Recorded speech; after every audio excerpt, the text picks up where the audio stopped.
BBC Africa has released a documentary titled Blood Parliament. And this is the documentary that is now the talk of town.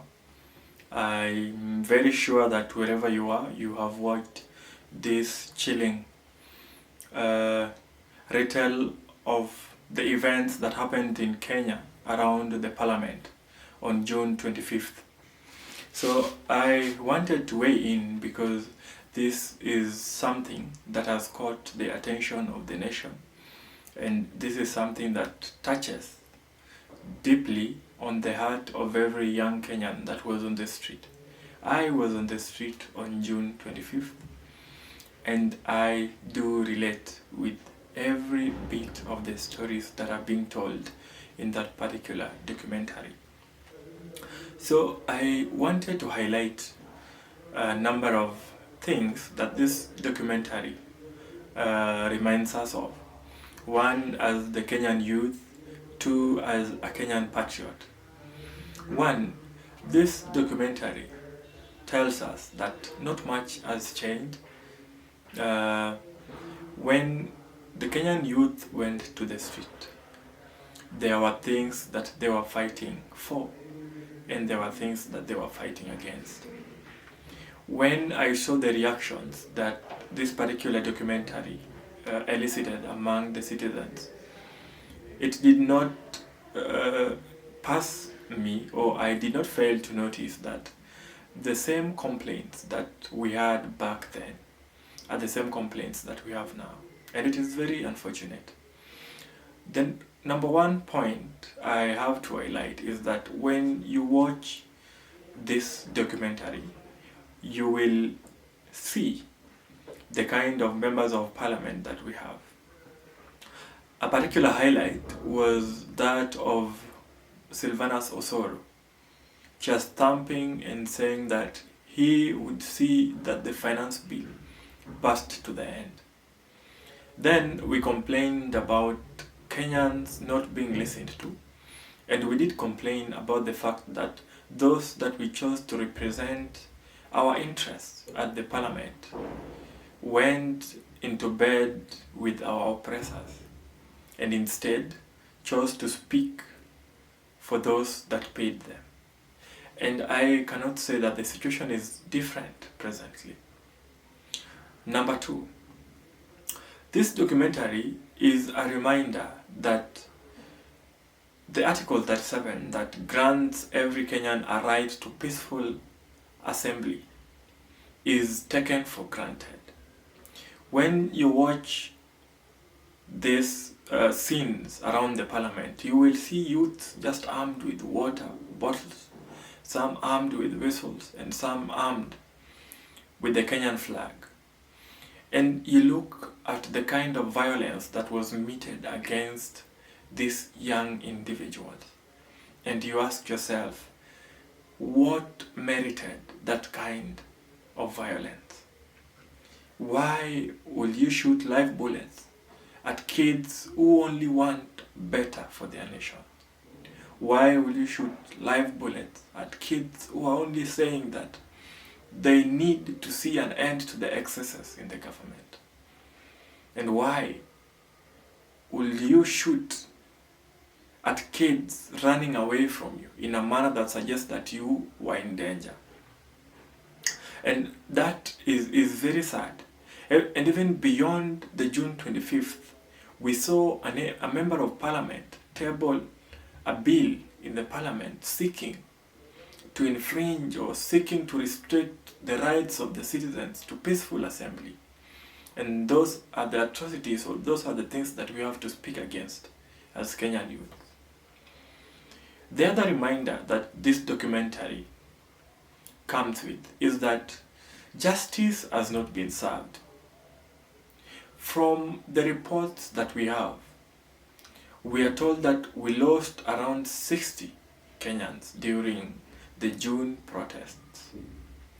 The saddest bit is that none of these deaths has been accounted for, and none of those people that shot at the Kenyan youth have been brought to book.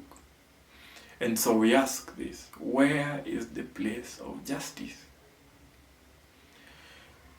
None of those people that were admitted to the hospital have had their bills settled by the present government. None of those injured have been visited by the people that work for the government of the day. None of the affected families have been visited by people that represent the state. And so we ask this question, are we on our own? What is the government doing to make sure that everyone that was affected by these protests is taken care of? The bills in the hospitals paid, the families that lost their loved ones have to be compensated. It is true that money cannot bring back life, but money will help fill voids that humankind cannot see. And beyond the physical aspect, it is something that shows empathy. It is something that communicates that, we hear you. It's something that says that you went to the streets, you were injured, but we are here now. We want to take care of you as your government. It is an action that should say, yes, your son went to the street. A rogue officer shot at him, and that life was lost. And while we cannot bring back the life that was lost, we are going to take action against the rogue officers. And we are going to take care of you, the family, so that you do not feel that you have been abandoned after such a great loss. The other reminder that this documentary comes with is the place of IPOA. IPOA is the body that is responsible for the oversight of the police in Kenya. It is sad to say that we are in the month of April, almost into May. We are almost clocking 1 year since the June protests. Yet, we have not received a single report from IPOA on whatever transpired. We have not seen this body bring anyone into the book. And it is very sad because as institutions that are put in charge with oversight, what explanation do you have to give that 8 months down the line, there is no accountability? What kind of oversight are you doing? Are you playing to the tunes of those who oppress the youth? If the institution that oversights the police, the institution that is supposed to bring them to book, is not working, is not responding, then are we safe as Kenyans?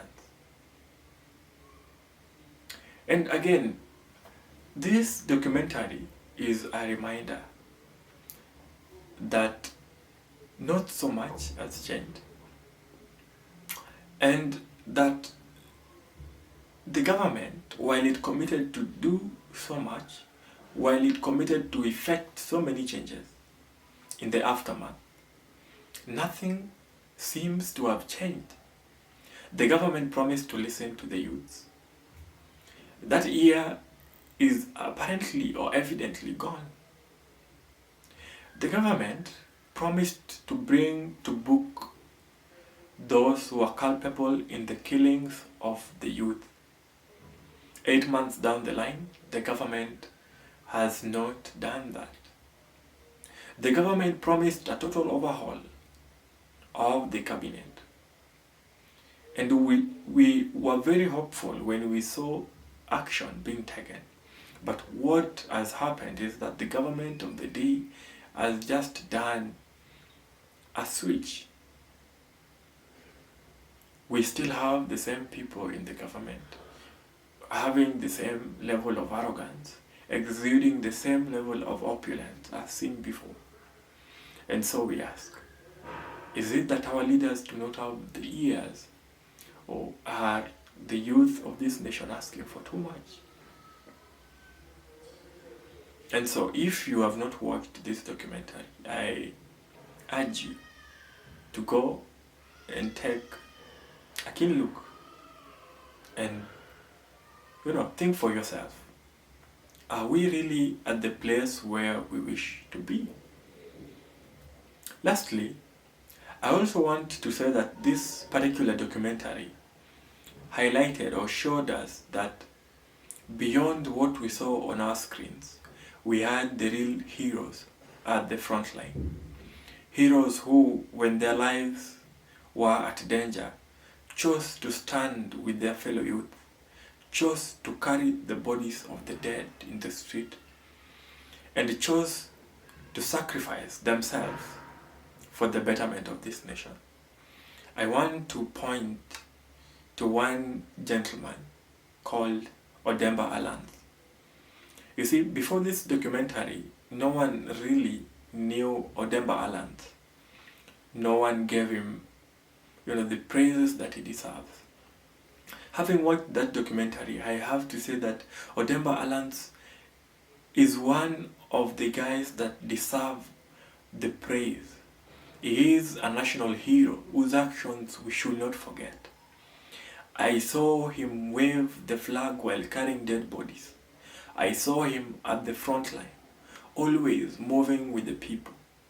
I saw the hope of a better nation. And I heard the pain of what we've lost as a nation while he narrated this story. And so to Odemba Alans and the heroes of June protests that we might not have recognized to this present day, we assure you that no act of heroism, no patriotic act will go unrewarded. In the fullness of time, your action shall be seen, and people shall know you for the hero that you are. We are thankful as the Kenyan youth. We are thankful as Kenyan patriots.